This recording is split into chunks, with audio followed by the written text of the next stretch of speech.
balls obviously were probably in bad shape here too, but there was a 9 right next to him, so it makes me feel better, but the diamonds are pretty bad. I think there was 3 diamonds total up. Didn't want him to call. There was a 6 up too, so we're basically...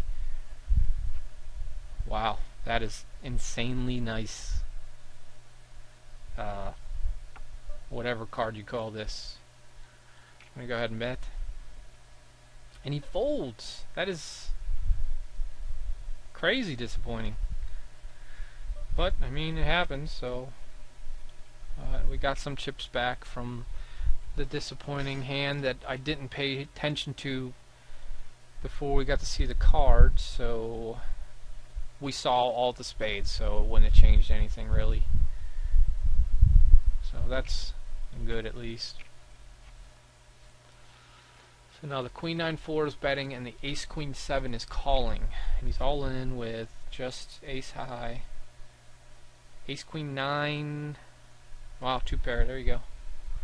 9s and queens versus queens and 4s. That's pretty crazy. Because he had a 9 as well. 7s, no 7 up top. We got one caller here.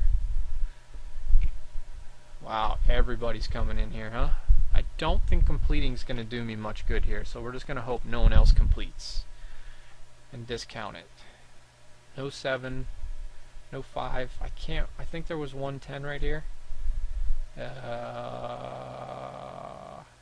One card call here.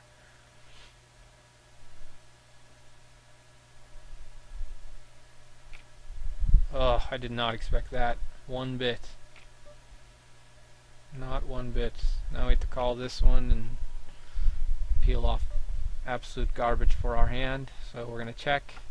JRD's firing at someone with an ace and a queen up. 540. Not a lot of cards I win with there. A 2 would have been mine, I believe. That 2 is actually a very good card for what he's trying to bet at. Like he has 5-3. He had 6-4 underneath though, and he hit queens and 5s. Yeah, queens and 5s. So this is a very, very up-down game for us here. We'll keep going up and then coming right back down. I actually think now that with all of these bring-ins and then 2 big cards behind us, I think we should honestly consider folding this hand. Because, I mean, you got a queen and a king bringing it in. Or they're in the hand, so I mean they're drawn to some pretty big cards. You're basically asking for a 5 or 7 for one card. So if you go and you miss that, I should just give up there. I think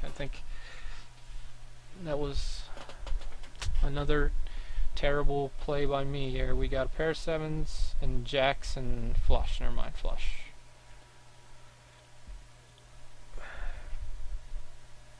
We got a pair of jacks.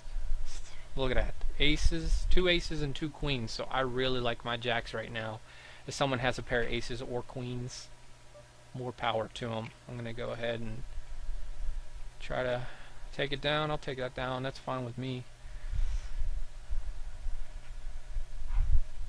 Very nice. There's 2 jacks, so my jacks are kind of dead. Only 1 diamond, which is nice. Only 1 diamond. I will complete, especially if these 2 fold. I expect maybe one of them having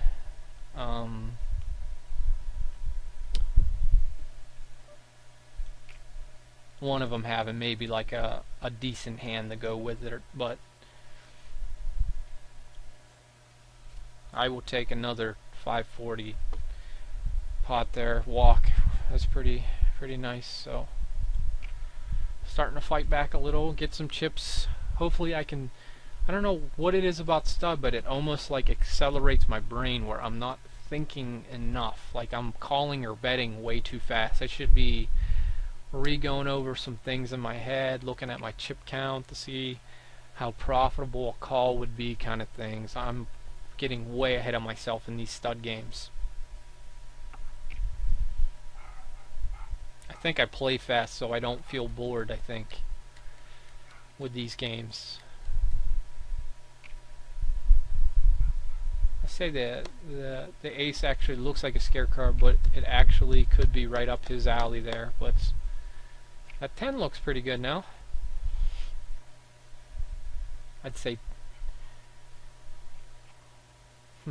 Trying to think. He bet again, so 10s and 7s, I would assume, since he. Yeah, see, he's 10s and 7s. He lost to jacks and 10s. Because if he had an ace there, he would have bet or re-raised that guy on the turn. So stud high low. We've got not a very good hand. There's none of my cards on the board, but not going to be playing this hand.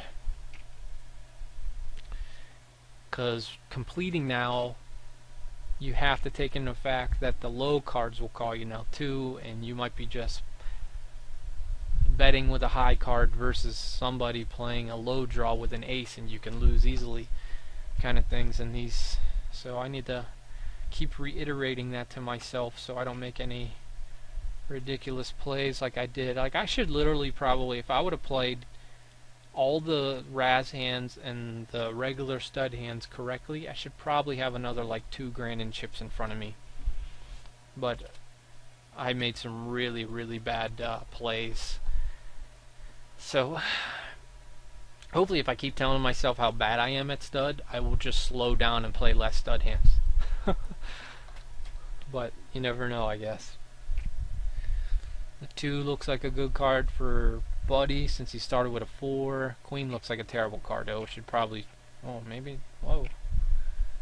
And Buddy has a queen. Nope, 9s and 4s versus kings and 10s. Him starting with the 4 did not look very, that's why I don't like starting with small pairs if that's all you really have. He had 9-4 something crazy there, I think. 9-4-4 and then turn 2 pairs. So obviously his turn card is beautiful, but I don't think I would want to start with that anyway. It's just ugly. And especially since another 4 sitting right there on top. That's just, I'd want to fold that hand every single time, I think, before I get to put more in a bring in. So I was always asking for on the turn is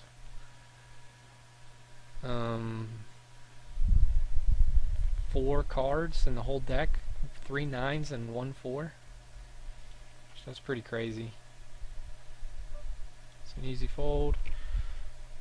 How many people are left is what I was looking. I wanted to look at 39, so we have a long ways to go. We're in bad position here too. 32 out of the 39, so obviously all those misplays really hurt us. This last like pretty much 30 minutes I've made, like I said, about 2K to 2,500 in bad plays, but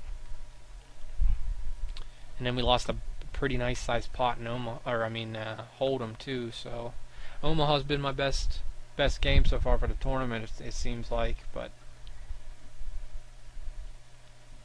this is kind of an interesting board. Look at that, spades, and then he had a straight kind of flush. Now he just even made it even better. Jacks and 7s half the bet now. I don't understand how you don't. The only thing you're worried about really is a 5 at this point. Because if he had another diamond in the hole, he would have bet that turn. Or whatever you call 4th street. Or 3rd street, I guess. And we get actually not a bad bring in hand. There's a 9 gone and a diamond. 2 9s gone and a diamond. So kind of straight cards. We'd expect if anyone completes it'd be Castle. He does. 189. There is I'm actually going to call that. There is a good bunch of turn cards we can get. That's actually a good card. Even though he has pair of aces now, he's 6-4. I'm going to call one time. Pair of 7s, ace 3. That's actually a pretty bad card because he is now. Yeah, we'll let that go.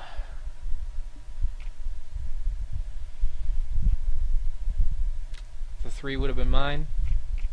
So a 4 would have been the best river card I could have asked for a straight, but I still don't even think so. There's already 1-4 on the board. He's got a flush, and he's got the wheel. Wow. So chop it up. Actually, he had a 6-high straight. So, see, no jacks, no sevens, one club. This might be the hand I bust on, to be honest with you. The ace behind me. He just called, so that's a very good sign that if he does have a pair in the bottom, it's not bigger than my jacks. So, not a lot of good turn cards for me here, but playing my jacks pretty good. The 5 doesn't really bother me. I'm going to call.